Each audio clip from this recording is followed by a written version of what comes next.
So I yelled out in the darkness, "Jesus, please save me." And he appeared as a spot of light and very rapidly got very bright and very big and came over me in an impossibly white light. And he reached down and picked me up and lifted me up to him. And in his light, I saw myself for the first time, and I was gore. I was just all gore. Horrible, disgusting, unrecognizable, unrecognizable as a person. And when he touched me, all the gore and wounds, it was like they were made of fine dust, like flour or confectionery sugar. And it was like his light just blew all the gore away.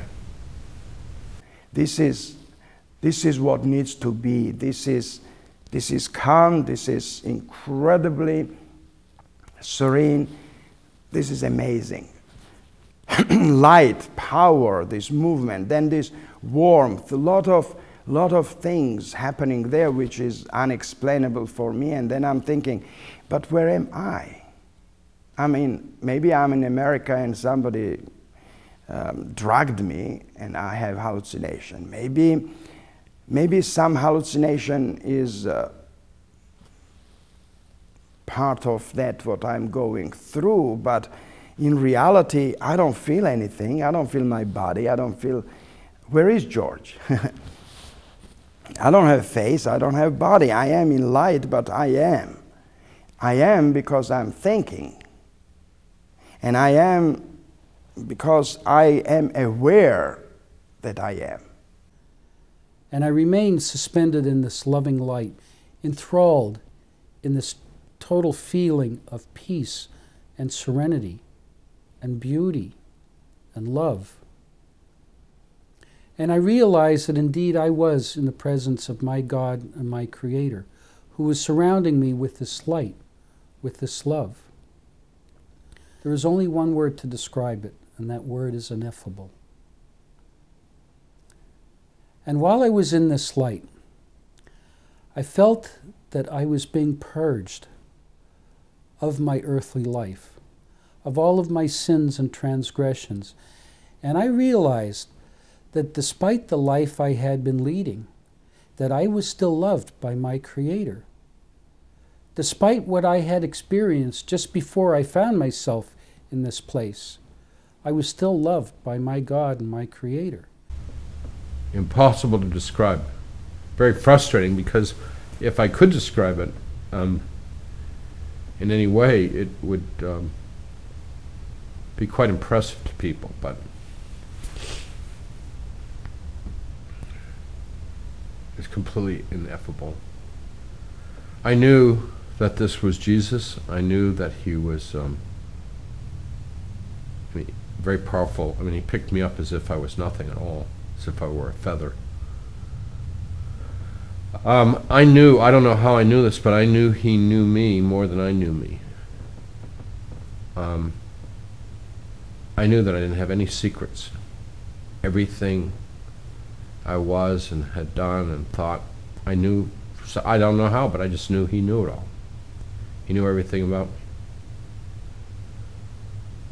But most importantly, I knew that he loved me in a way that I had never even dreamt he could be loved. And I am in this light, and where is me?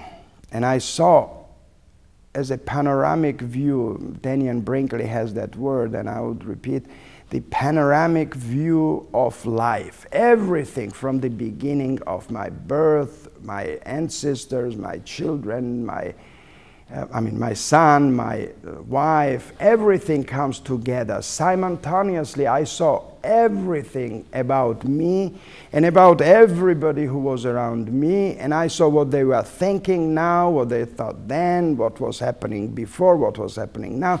There is no time, there is no sequences of events, there is no such thing as limitation of distance, of period, of time, of place. I could be anywhere I wanted to be simultaneously. And what happened next was I found that my friend was again at my side, and we were floating down into what I describe in my book as a celestial amphitheater. And as we floated down into this amphitheater, there were many, many spiritual beings in front of me. And I realized that indeed this was my home. This was my spiritual home. And I realized that all of these beings were my spiritual brothers and sisters. And at a certain point during this experience, there was suddenly a hush. And during this hush or this silence, I found myself stepping forward, just one step.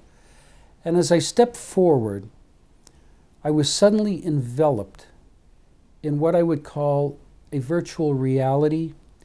It was like stepping into a crystalline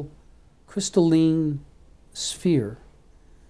And as I had stepped forward and I was surrounded in this crystalline sphere, I knew I was still among my spiritual brothers and sisters, but I was in this other dimension, in this other virtual reality. And what happened was I began to experience a life review, a review of my earthly life. And after a while, we started to leave this place of darkness, torment, pain, and we went straight up. And I think we were moving pretty fast. Pretty hard to tell, but we were making a lot of progress quickly. And I could see far, far away the focal point of light that we were headed towards.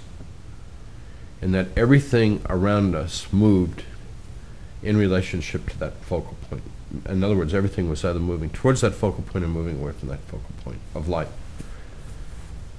And all of a sudden, I knew that somewhere in that focal point of light was God, and we were going there. And I thought to myself, they've made a terrible mistake. I'm garbage. I don't belong here. And with that, we came to an immediate halt, and he spoke to me for the first time directly into my mind, having heard my thoughts, knowing all my thoughts. And he said, we don't make mistakes, you do belong here. And so we began to converse. Him knowing everything that I thought, and me hearing his voice in my mind, not going through my ears. Then he said that he had friends that he wanted me to meet. I was, sure. And, he made musical tones, musical sounds, and other people of light came to us and hung. We were all hanging in space, sort of halfway between the world of dark and the world of light. And we're hanging there, and they began to try and put me at ease. Fairly shortly, they made it clear that what they had come to do was to show me their record of my life. And what I came to understand was these people at different times in my life, sometimes singularly and sometimes in groups, had been with me during my life, and they had recorded my life. So what they were showing me was their record of my life, not my record of my life. And we did in chronological order from a baby forward. And they only showed me episodes. There'd be this episode, then we'd skip some time, and then we'd see this episode. So it wasn't like I saw my entire life or anything like that. It was like their selected record. And what they were showing me was how I had interacted with other people.